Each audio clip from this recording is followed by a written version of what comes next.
it seems like one of the central debates on, and I do want to separate crypto from cryptocurrency. Sure.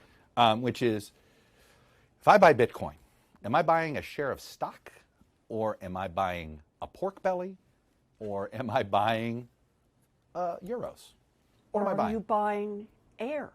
Oh, wow. Okay, you're going in.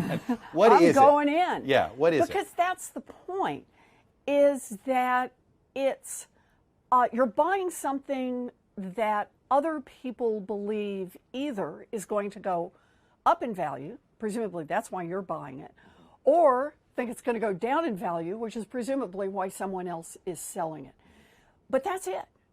It's a bet on whether this thing, this ephemeral token, will become more valuable or less valuable. Why isn't it the same as a pork belly? Or like, let's go with why isn't it platinum or silver? Since there's a finite amount of this, if we just look at Bitcoin, forget it. The idea is that there's a finite amount of Bitcoin that can be created by these computer programs. Well, sort of. Do you accept that? No, actually, I'm not even sure I'm there with you. Look, at the end of the day, with platinum, there's actually a thing, right? With Bitcoin, there's no thing that backs it up. And that's what makes it different. It's just belief. You and I assess. You assess the value is going to go down. I assess it's going to go up, and therefore I buy. So it's more like this artwork. No, because at the end of the day, I can hang that thing on my wall. Right. And I can enjoy it, or I can throw darts at it. You could sell it for money. Sure, you can. Right. I mean, there are features about it that are the same, but it's not the same. And look, one of the things we have to remember about, there are a lot of things that come within this crypto world. So, for example, we could be talking about, instead of Bitcoin, we could be talking about digital currency. Now, that's something very different. I think that's different too. I buy that. I accept that. That's right, because that's a government-backed electronic transfer. And it can be denominated in dollars, it could be denominated in euros, it could be denominated in some new language that's made up. But that has something that backs it up. It has a government that says, if at the end of the day there's a run on this stuff, everybody wants theirs out, the United States government promises there will be something to back it up. And that's what banks are about. There'll be somebody there to back it up. But with Bitcoin, that's not the case. And then, of course, can we do one more category? Mm-hmm. There's so-called stable coin, which tries to look like a digital currency. Felt more like a share of stock. Well, some of the ways it's been described. What stable coin says, I would describe it much more like a money market. It says we're going to hold our, whatever is the name of it, we're going to have a one-for-one with dollars. And that way it can be traded on exchanges, and you don't have to worry that the value today is 90 cents and the value tomorrow is $1.40 and the value the day after that is 85 cents. We're going to stabilize this and have a dollar to back it up. The problem with those is I get the basic promise, but are there really any dollars to back it up? Or any gold or any government promise, or figure out what you think is a thing of value. And that's the trick in the Bitcoin space and in the stable coin space, is that there's no real government regulation of this stuff to make sure that the promises that's made when the trade happens actually have anything to back them up. So how would you regulate it, or do you think it's too soon to figure that out? Well, I think we're moving there. So for stable coins, actually not very hard.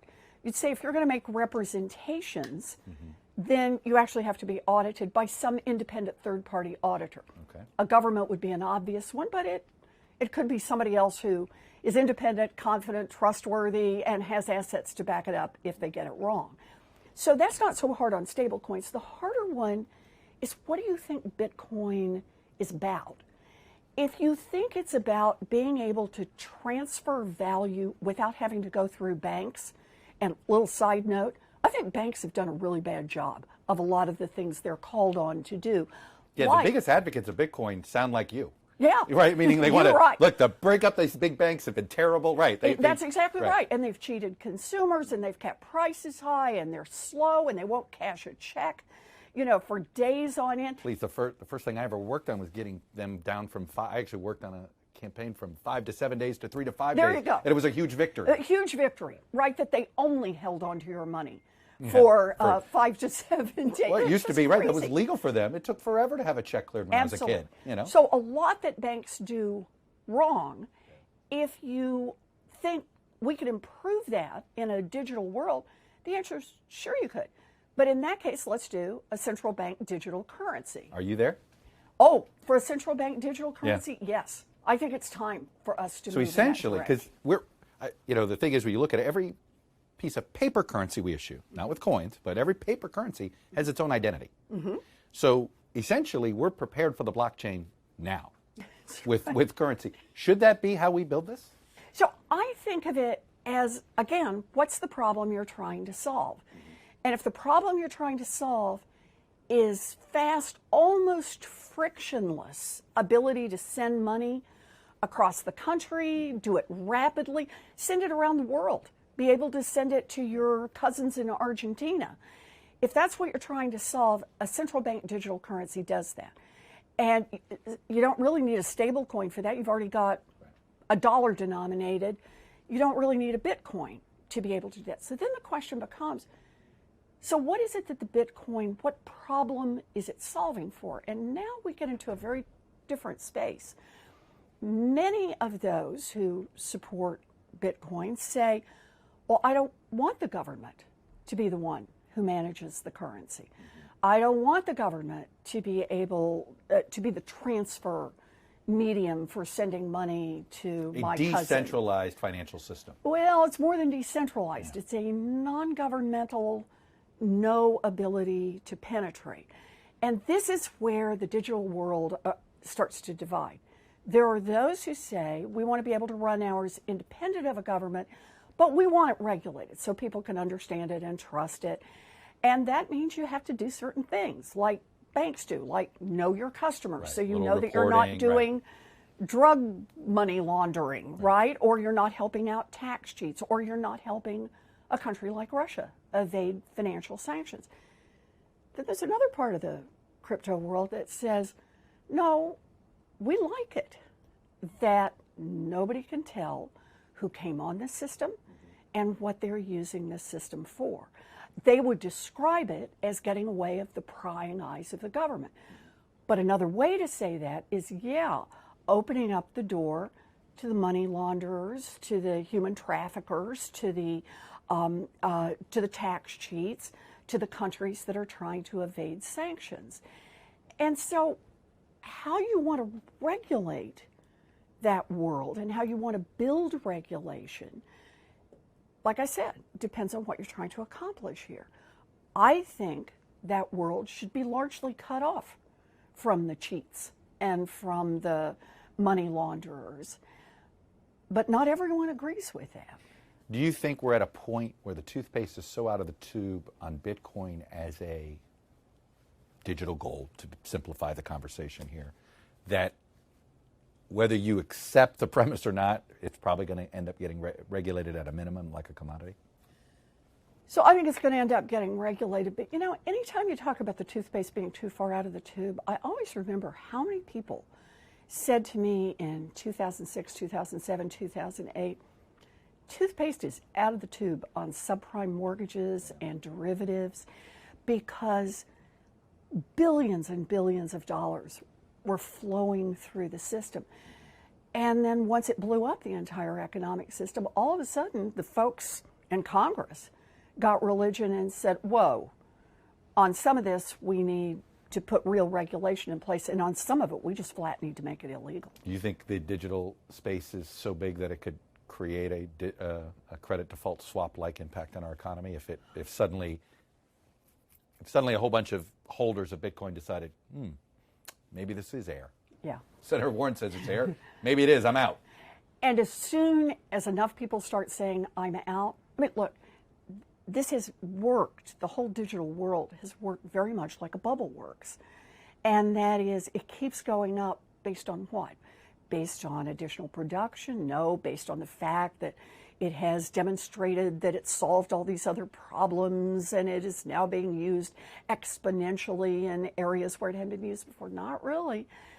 What is it moved up on? It's moved up on the fact that people all tell each other that it's going to be great. Just again, like it was on that real estate market. How many times did people say real estate always goes up? It never goes down. They said it decades ago, before the last real estate bubble. They said it in the 2000s, before the crash in 2008. Wait till real estate meets climate change. That's a whole there we separate, go. That's a whole separate thing. Conversation. That's right. But that is the ultimate risk, because there's no government to back it up. There's no commodity to back it up, whether it's gold or wheat or anything else. There's nothing at the end of the day except confidence that it's going to go up. And if people lose that confidence, then it's gone. I believe, what is the shorthand for confidence game? Sorry. Which is, and you know, I do. I hadn't thought about that point. Yeah, no, I do remind people the words confidence gets shortened a lot, and then that's right. That's where that's the word right. con comes in on this. Have the you thought about con that? and confidence game. Have you looked at this and said, what if I'm wrong? What if they're right? And how could you be wrong here? I'm trying, and I say this, and I'm not saying you are. But okay, so let's do. Let's say this is Russia. Yeah. Okay. Let's do right now. We know, for example, that Iran and North Korea use cryptocurrencies to evade financial sanctions. Not a lot, though. It turned out to be, it is a smaller chunk than folks thought, we hope. But they are using them to evade financial sanctions, right? We also know that Russia is involved in about 3/4 of all the ransomware payoffs going on around the country. So in other words, the Russians are very sophisticated on dealing with crypto. They clearly have demonstrated they're willing to engage in the illegal portion of the spectrum, and that countries can use crypto not totally to substitute for sanctions or totally evade them, but to create a hole in the bucket, right? A little opportunity to move money around. We also know, by the way, that the Bank of Russia has now authorized banks to deal in crypto because they're shut out of the banking system. So we see all of those things. My response is to say, along with several other senators, including the head of the Foreign Relations Committee, the head of the Intelligence Committee, the head of Senate Armed Services, to say, let's give Treasury the tools to say that any of the crypto exchanges that are not following knowing their customers and blocking evasion of sanctions can't do business in the United States. Just give them the tool for that. And the response of the crypto company, some of them, crypto advocates, have said, we don't need that. You're wrong. It's not a problem. To which my response is, then if you are right, then you shouldn't mind that it, we put some regulations in place. If crypto is really not being used by human traffickers and money launderers and drug traders and tax cheats, you shouldn't mind that these exchanges have to do know your customer and make sure that on the front end and the back end, as the money comes into the crypto exchange and leaves the crypto exchange, that it's not being used in those ways. Is this a way to just simply, though, we look at that hole in the system, and you can make an argument, we had a hole in the system when it used to be able to print counterfeit money, and we changed our money, and we've really created a whole bunch of great ways now, and it's pretty secure. Counterfeiting has, I don't want to say, but counterfeiting is no longer the problem it once was. That's right. So you, in theory, you could fix that hole. Let me ask this. If a Bitcoin exchange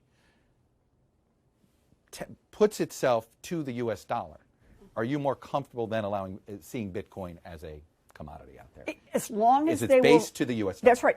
And if they will verify the assets, if they want to be a stable coin, for example, and verify their assets, now the whole world changes from my perspective. Yes. Now let's see what you can do. Let's Back see it if against you the can U.S. produce. dollar. Base it to the U.S. dollar. And show that you've got the assets. Yeah. If you want to do that, I'm in. If you want to be entirely speculative, that is not like a stable coin, but you want it to go up and down. Like a Mike Trout. I use the example of a Mike Trout baseball card. There you go. Yeah. There you go. Or like the U.S. stock market. Yep. You want to go up, you want to go down, you want to have a place where people can come in and speculate. That's fine too, but get some basic rules in place. So pump and dumps are illegal on the U.S. stock market. Now, how do you stop a Dogecoin? Dogecoin is like this whole, right, the whole idea, the dog coin, right? That's right. Watch it, and it was, to me, it's like, boy, they really exposed a big flaw in Bitcoin.